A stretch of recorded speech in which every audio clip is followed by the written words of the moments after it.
Thus Curran was telling his fighter, you're doing everything perfect, just use the jab more.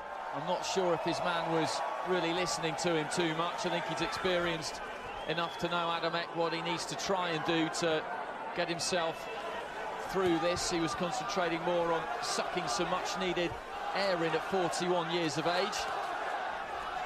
Yeah, I think he was landing a lot of shots, particularly to the body, and you could maybe argue he won the round, but he was losing the fight. You know, it's sometimes you win the battle, but you're losing the war, and I think that was the case there. He maybe was outlanding Miller. Good uppercut there, good right uppercut, and Adamek was rocked by that. He's trying to keep himself on the move that upper body, but he was chinned by the right hand again, and down he goes to a knee, and he's very unsteady here.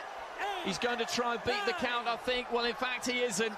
He isn't. He just sat it out until 9 and then looked like he might rise.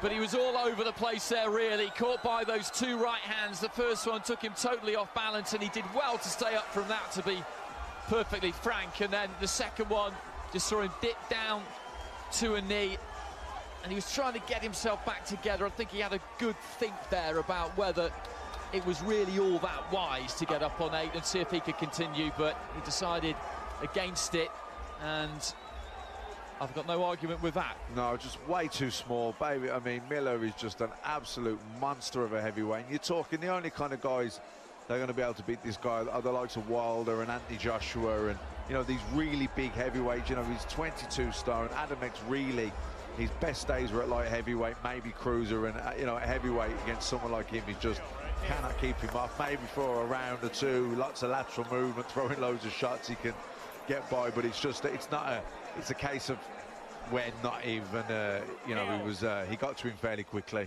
or very quickly. Yeah, it was a lovely right uppercut, wasn't it? And he lands another one straight after. There we go, another shot, and that one really took the fight out of Adamek there. And you know, I know the size difference was huge. That is some sort of a statement, I guess we could say. You know, the only two people to have gotten Adamek out of there are Molina and Klitschko, Vitaly Klitschko.